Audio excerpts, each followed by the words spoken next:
knocked me out was the cheap sunglasses. Oh yeah! Oh yeah! Oh yeah!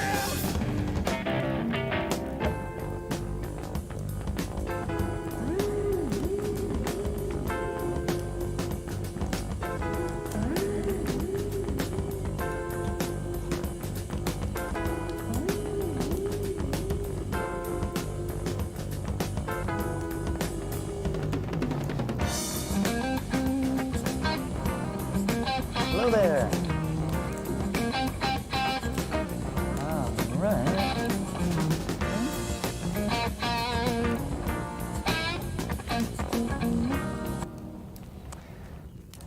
All right, 10:40, still no Caesar or Lewis?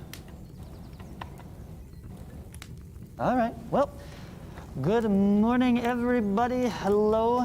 This is that like awkward week where the schedule just didn't quite line up, right? Last week is spring break, so we're in this like weird transitionary period. It's like, it feels like it should be over, but it's not quite yet, right? We got one more week to go, then break, okay? And then after break, okay, important announcement to be aware of.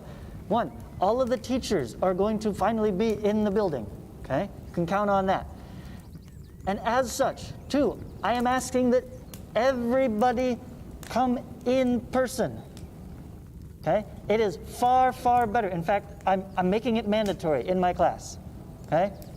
You have to be here on your color day in person after spring break. Unless you have a note, you know, from your parents or doctor, right? You set up with the school saying, hey, we've still got so-and-so at home, they're still at high risk, you haven't gotten vaccines. Okay, if there's still health concerns, okay, specific health concerns, let the school know as part of Odiati's survey that you're sent out or will be sending out, okay? Get that information in there, that'll exempt you. Otherwise, you need to be here, okay? I'm going to start counting you absent if you are not in the room for class, unless you're on that special list, okay? Got that, folks on Zoom, talking directly to you. You're fine, you're here, right? It's great, okay? Especially, because I want to do awesome stuff, okay? There's a super cool bridge building project at the end of the year that I want everybody to be in here and get to do together in person. Otherwise, you got to like take it home, and then it makes team stuff, you know, really messy. All right? So you got to show up in person. Okay, I think I've hit that home. With that, let's talk about the new chapter.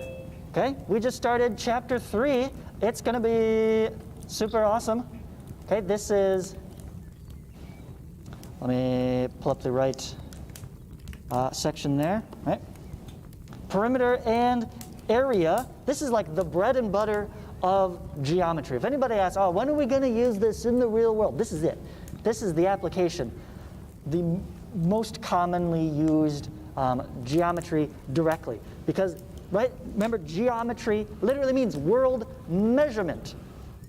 Perimeter, as we saw in the text, literally means measure around. That's what we're going to do this chapter. We're going to actually measure stuff and calculate it up. Okay? Very, very practical application. So we get some really cool problems to go along with it. Now, before we dive into those problems specifically, a couple of reminders here. Please remember, because folks screw this up and mix it up in their brains so often, we need to clear these up. Okay? Perimeter is a linear measurement. Okay? It is one-dimensional.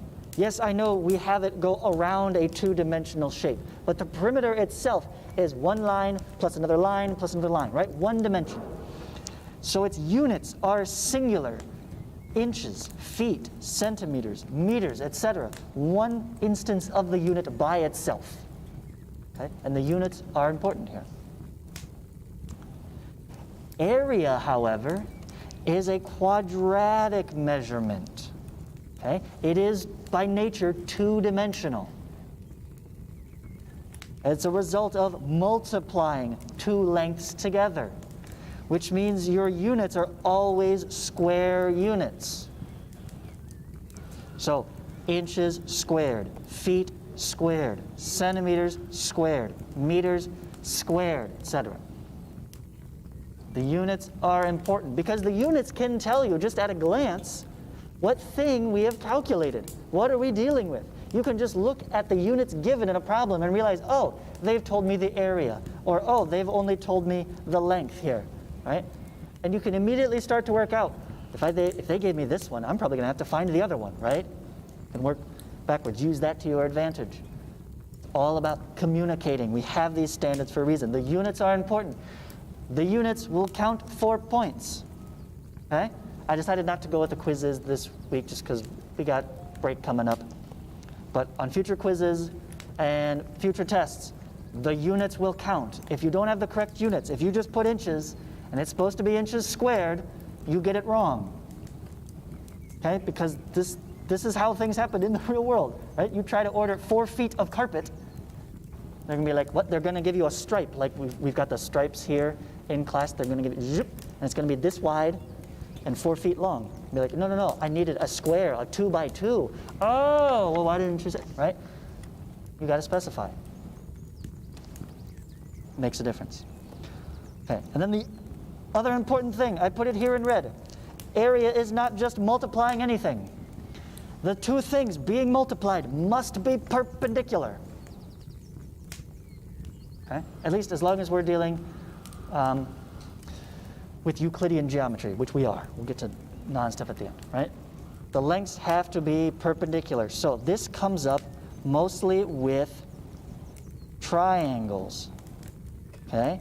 If you have a triangle, and I want to know what is the area, 6, that can't be 3, that's got to be more than 6. Maybe that's 8. Okay?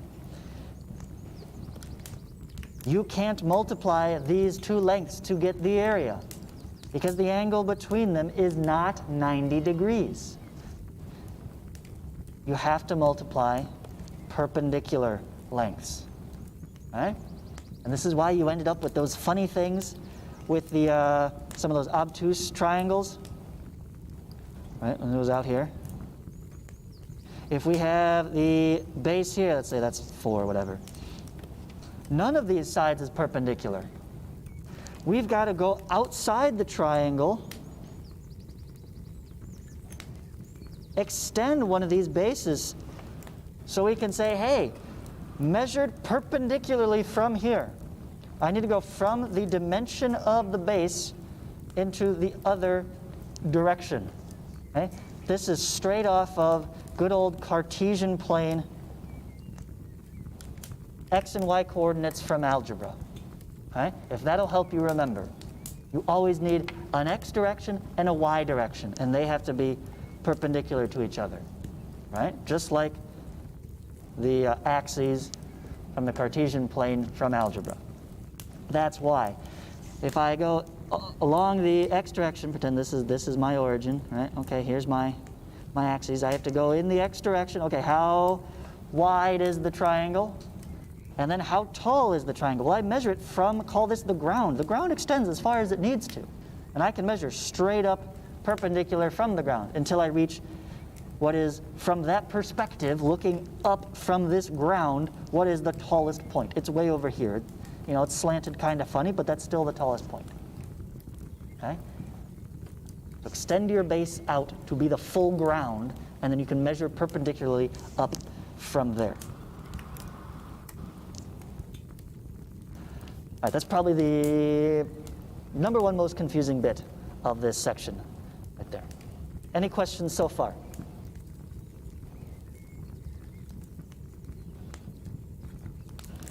No? Then let's do some examples together, and then I will turn the rest of the time over to you to start on your problem set. Okay, first up we have find the perimeter of each regular polygon shown. So here we have, looks like 1, 2, 3, 4, 5, a pentagon, and 6, this is a hexagon. So notice all of the additional markings there. Okay? So one they told us it's regular. And 2, they've hashed it out, telling us this mark means this side is the same length as this side and this side and this side, right? They're all the same. So if this is 4 centimeters, how long is this side? Only got one. You're going to have to pull double duty here. How long is it? 4 centimeters, right? And this side is 4 centimeters. And this side, 4 centimeters. 4 centimeters, right? We automatically know all the lengths of all the sides. So if we want the perimeter, which is add up the lengths of all the sides around, we're going to go 4 plus 4 plus 4. How many times? It's a pentagon. 1, 2, 3, 4, 5. So 4 added up 5 times is 20 centimeters. Right? Okay, how about the hexagon? What's the side length given? Here it is, 10. All sides are the same. So we need to add up 10 plus 10 plus how many times?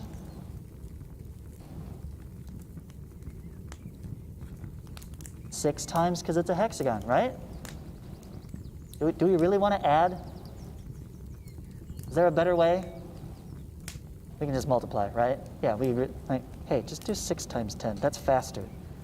You probably saw that a long time ago, I'm sure, right? 6 times 10. Oh, 60. Oh, not centimeters. This one's inches. Right? It said inches there. So in general, right, that's what part C is saying. In general, what's the formula for the perimeter of a regular polygon with n sides, each of length s, right? Any perimeter would be, what did we do every time? We took number of sides times the length of the side, right? That's it. So number of sides and multiply by lengths of the sides. There you go. There's a general formula for you. So long as it's regular, right? That's the key word there. Only for regular polygons. You know, if you're going to put that in your notes somewhere, it's like, hey, easy reference, sweet formula to use. Make sure you note down when it's applicable and when it is not. Okay. Let's see, what else can we do? Ooh, how about this guy?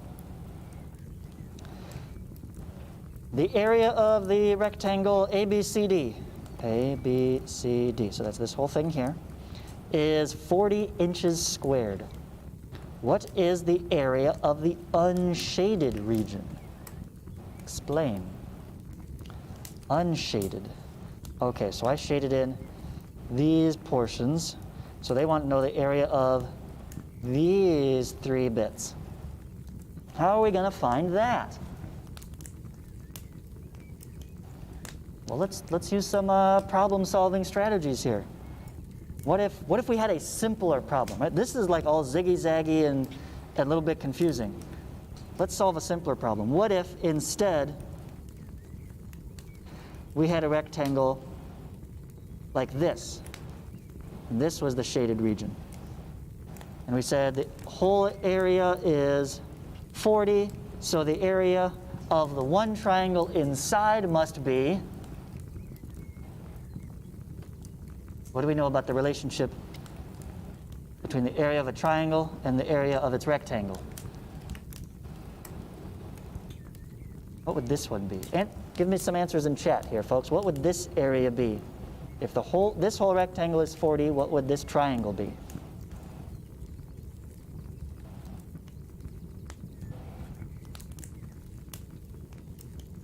Genesis has got it. I heard it here.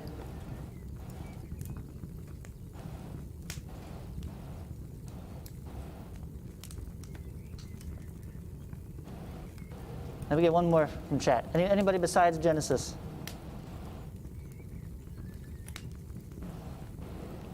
Joseph, you're on the right track. Half of the rectangle. So half of 40 would be 20, right? Well, what if instead, let's go one step further. What if instead I took this rectangle, and we first divided the rectangle in half, 2 half rectangles. And then each of those we divided in half with a triangle. And so we'll shade in one triangle.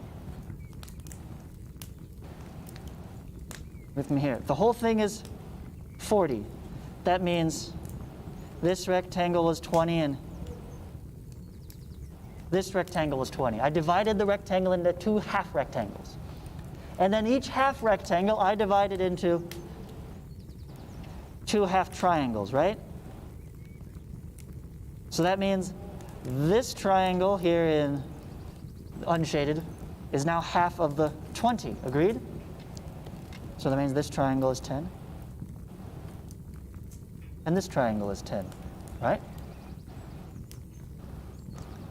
Then, if I want to know the total area of the unshaded, right, all together, it would be 10 plus 10, 20. See that? It's still half of the whole rectangle. Even though I didn't divide it into one triangle, I can do 2 smaller triangles. Still get half the rectangle. So what does that lead you to conclude about this rectangle that has also been divided up into triangles?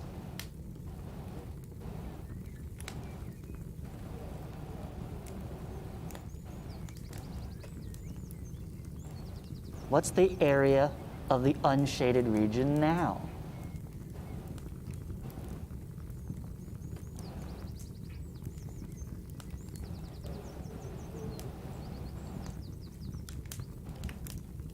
Let's get some new answers in chat. What do you think, guys?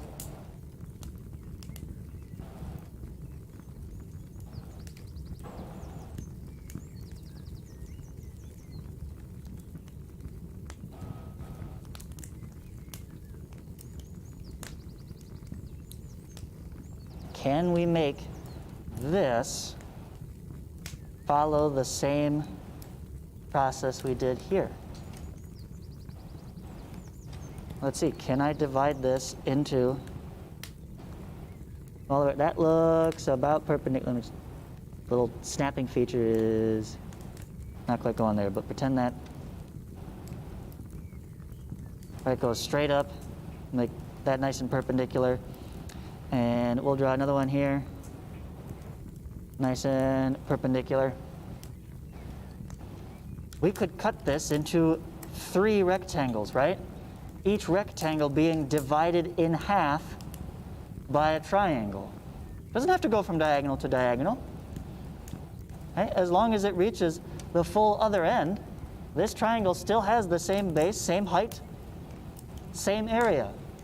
Right? We saw that in the text. You can do that. Any triangle you draw here to there, right? Here to there, not a curve, right? They all have the same area. So they're all half. So here is a half of this thing. Here is a half of this thing, which means down here I have the other half. And then here is a half of that thing. I don't need to know what proportion, right, those smaller rectangles are. That doesn't matter.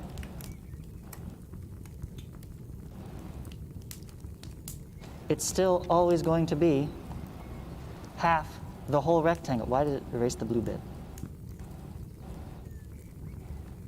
Get back here. There we go. It's still always going to be half the rectangle, 20 inches squared. That's kind of neat. So we could even figure out some of these weird regions if we're able to break it up appropriately, right?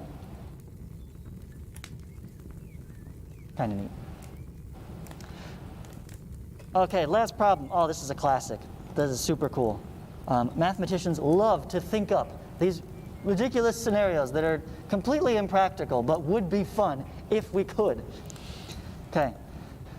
Imagine a cable wrapped tightly around the Earth at the equator. We gave the Earth a belt. Then suppose that the cable is cut, an additional 30 feet are added to the cable, and then this longer cable is lifted so that it is equidistant from the equator around the Earth. Okay?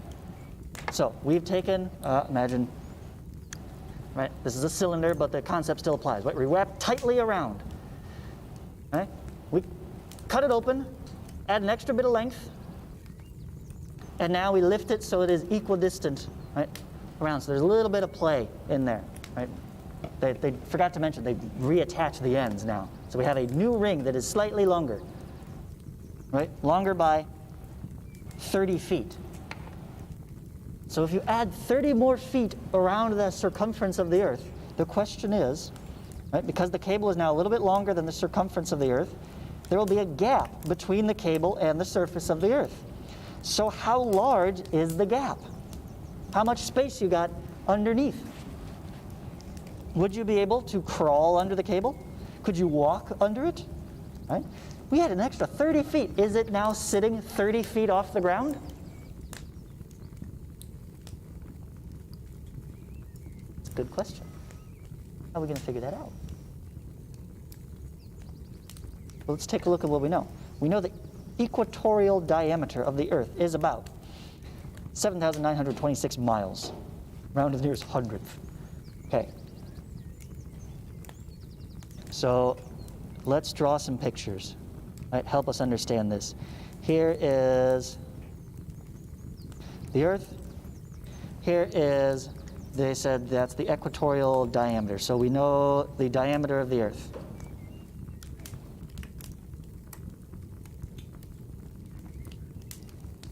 All right? And we've got a cable then that wraps all the way around that. So we could find the circumference of the Earth at the equator, yes? And then they want a new one. So here is the Earth. Let's say this is like a top-down view. So here's, now we'll go bottom up. Okay. So here's Antarctica down here. Okay. So we can see the equator around the edge there. And we've created now a slightly bigger. Maybe slightly, I don't know. Maybe it's a lot bigger. Ring, that's the cable. Okay? Around, and we want to know what is that distance in there? How much more? Because we're going to hold it equal distance all the way around. The new diameter. Well, if this is the same circumference of the Earth, we need to know the circumference of the cable, which is different, right? Slightly larger circle, larger circumference, which also means larger diameter. Right? So we could calculate the diameter. Let me go different direction here. Actually go through the middle. Okay. We could find the diameter of the cable, right? If we knew the diameter of the cable, we could subtract the diameter of the Earth. We could take diameter of the cable minus the diameter of the Earth. We'd have to divide by 2, because that would give us this extra bit on either side. And we only want one side, right?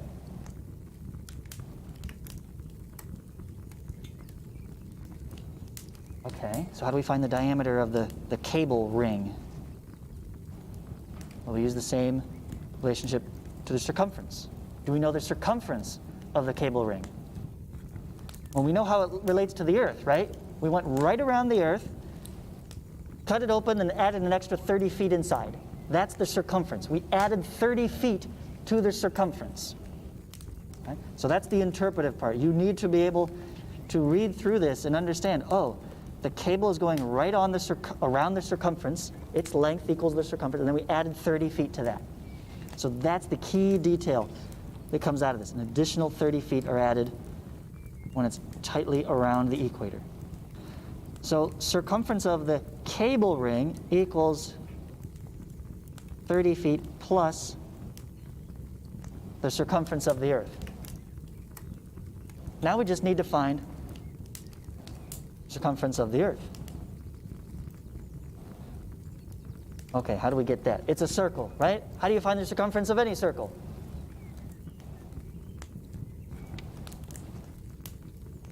Well, circumference equals 2 pi r, and 2r is the diameter, so you could just go pi times the diameter, right? So circumference of the Earth is going to be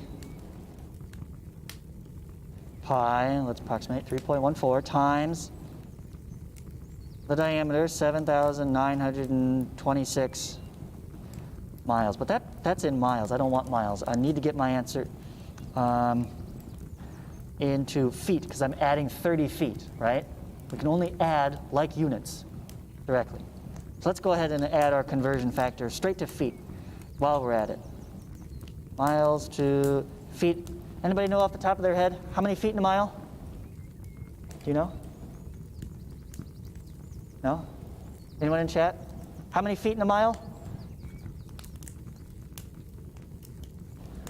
Oh, this is a good one. You're just going to have to memorize it the hard way. Okay? It's not like the metric system where it's this wonderful power of 10. No, it's this garbage number, 5,280. Okay? You can Google that, but it's worth memorizing. Right? 12 inches in a foot, 5,280 feet in a mile.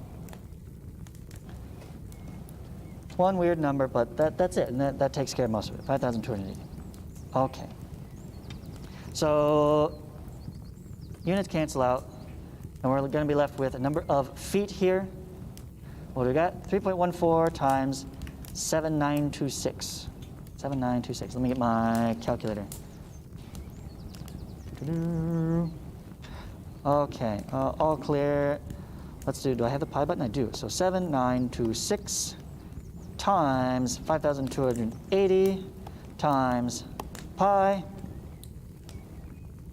gives us, wow, that's a lot of feet.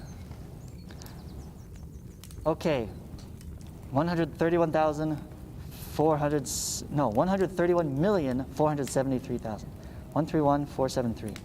1,473.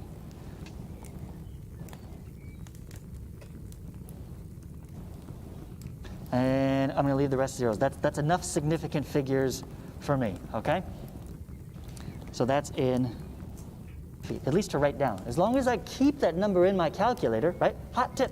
You don't have to write down the exact thing every time, right? If you store it in your calculator, and if you do the buttons just right, you can leave that number there, and we'll say, okay, next we got to do what, divide by 2 or whatever it is to it.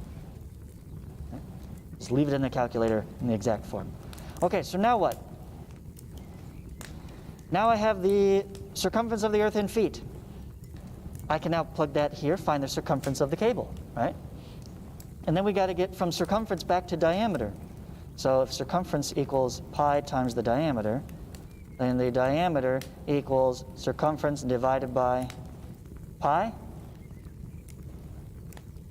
Okay, so we'll add 30 feet and then divide by pi. Agreed? That's the steps. Okay, go to the calculator.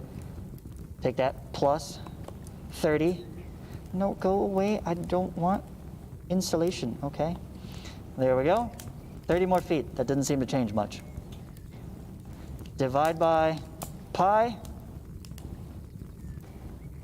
There's our new diameter in feet. 41,849,000. Whew. So let's write that down. We've got our diameter of the cable, 1,800,000, what was it? I forget already. 849,289.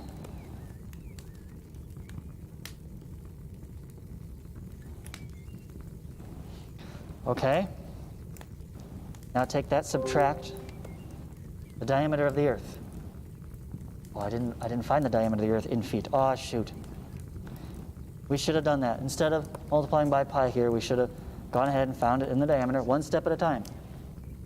Right? This is the planning ahead, and this is what you realize. This is like part 4, okay, question 4, or step 4 of the problem-solving process. When you reflect back and go, oh, what could I have done differently?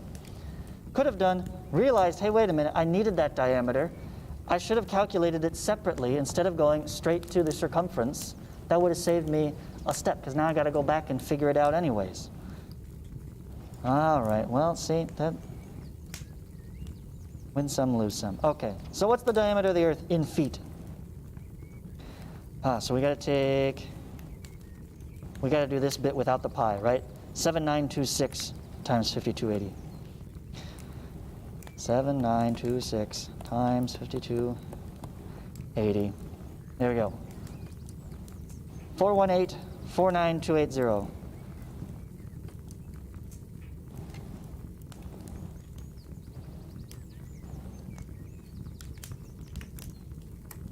Wait, really? 49280. 49280. Yep. That's it. Okay, subtract. Cable diameter minus the Earth diameter. You might notice a whole lot of these line up. And we get 9 feet. That circle is only 9 feet wider. That's it. And then, well, now we got to divide by 2, right? So divide by 2, and we get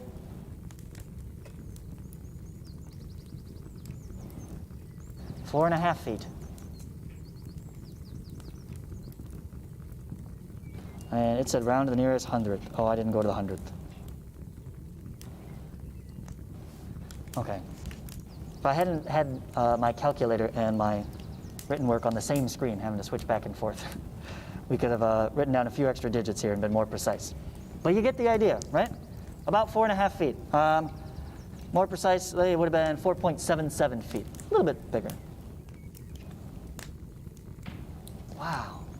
That's interesting to think about, right? 30 more feet around the equator. You stretch that out, and now you've got this cable floating 4.5 feet up off the ground. So could you crawl under it? Yes, easy, right? Plenty of extra space. Could you walk under it? Probably not most of us, right? Young kids, anybody that is less than 4.5 feet tall, right? They could walk under it. All the way around the world, an extra 4.5 feet. Can you imagine that cable in there? It's cool. All right. Neat to think about, right?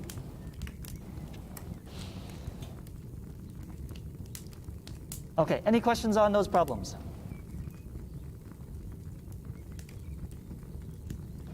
No?